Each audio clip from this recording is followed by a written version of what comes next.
Ladies and gentlemen, I'm Chu, your tutor for the subject Introductory Microeconomics.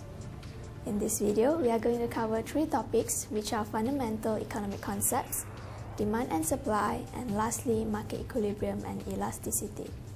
By the end of this session, you should be able to define important economic concepts as well as the production possibility curve, describe the concepts of demand and supply, discuss the concepts of market equilibrium and elasticity. Let's get started with fundamental economic concepts. Economics is known as a behavioral study of humans and society in allocating limited factors of production to produce goods and services for the fulfillment of unlimited human wants. Next, we move on to the concept of scarcity. Scarcity arises as a result of unlimited human wants with limited resources in the economy.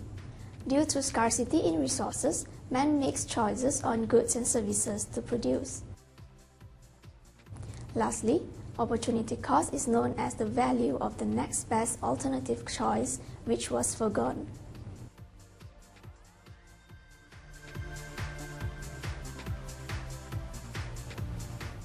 The production possibility curve is a curve that shows the maximum combination between two different goods produced based on limited factors of production. There are four basic assumptions of PPC, which are: firstly, the economy only produces two goods. Secondly, factors of production cannot be further increased. Thirdly, the level of technology is stagnant. And lastly, the economy achieves full employment or efficiency in its production. We move on to the figure and focus on the PPC. Based on the figure, point A, B, C, and D are known as efficient points. It is important to note that any point along the PPC is known as an efficient point. Any point inside the PPC is inefficient. That is to say that point E is an inefficient point. As point F is located outside the PPC, it is known as an unattainable point, which also means that the economy is unable to produce at the given point F. Referring to the figure once again, opportunity cost can be measured based on the movement from point B to C. At point B, the economy produces 30 units of product X and 100 units of product Y, while at point C, 40 units of product X and 80 units of product Y are produced. Following this, opportunity cost is the difference between product Y and product X. Based on the calculation, opportunity cost is equal to -2. This means that in order to gain 1 extra unit of product X, one is required to give up 2 units of product Y. Let's move on to demand and supply. Referring to the figure, this table summarizes the concepts of demand and supply. Demand is the consumer's needs and wants to consume goods and services, while supply is the producer's willingness and ability to produce goods and services. The law of demand states that as the price goes lower, the quantity demanded goes up and vice versa. Therefore, the relationship of price and quantity is negative. Due to the negative relationship between price and quantity, the curve of demand slopes downward. The law of supply states that the higher the price of a good, the higher the quantity supplied and vice versa. Thus, the relationship between price and quantity supplied is positive and the curve of supply slopes upward. Lastly, we are going to discuss market equilibrium and elasticity. Based on the figure, we see that the equilibrium point is given as point E. The equilibrium point is achieved at the intersection of demand and supply curves. Point A is known as the point of excess supply, where the quantity supplied is 6 units, while the quantity demanded is only 2 units. Similarly, point F is the point of excess demand, where the quantity demanded is higher than the quantity supplied. Next, we move on to the concept of elasticity. The definition of elasticity is given as the rate of change in quantity demanded or supplied as a result of a change of a variable. Variables are factors that influence changes in quantity demanded or supplied.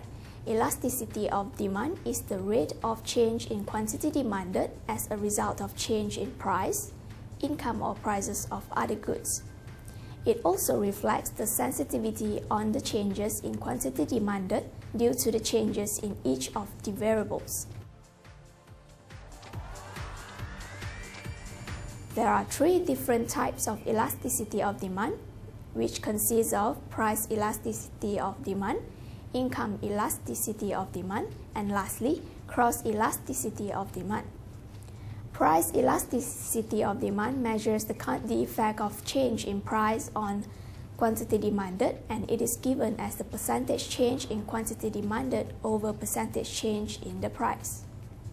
Secondly, income elasticity of demand measures the effect of change in income on quantity demanded. The formula is given as percentage change in quantity demanded over percentage change in income.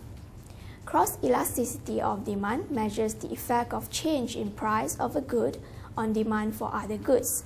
It is often used to determine the relationship between two goods. It is given as percentage change in quantity demanded for product X over percentage change in the price of product Y.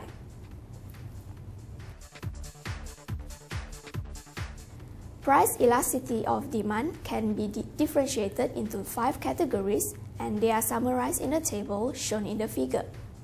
The demand of a good is price elastic when the change in quantity of goods demanded is larger than the change in the price of the particular good. The slope of the demand curve for this good is less steep.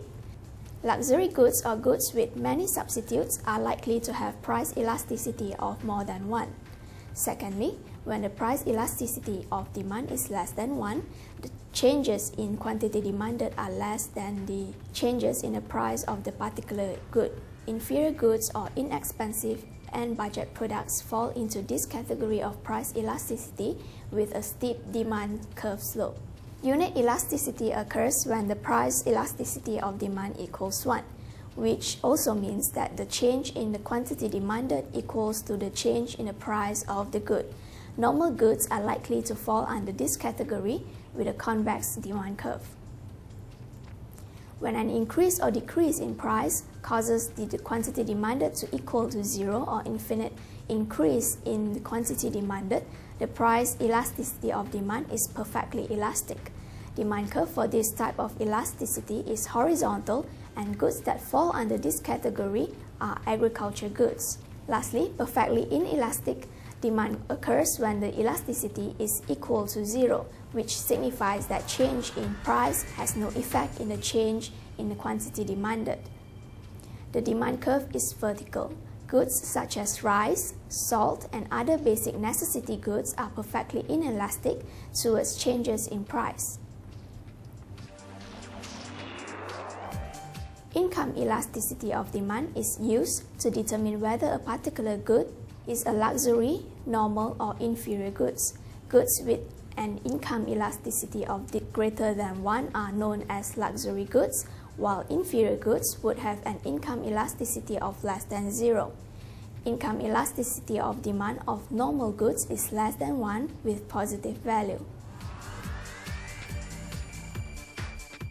Next, we move on to focus on the cross elasticity of demand.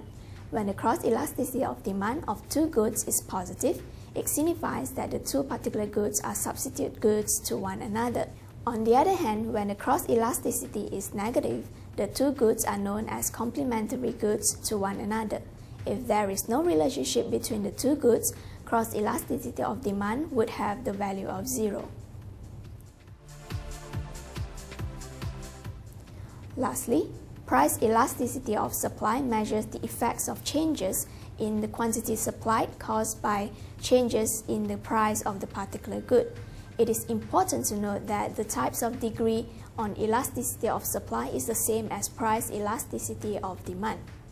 That is all for this video session. Thank you. Best wishes for your studies. Goodbye.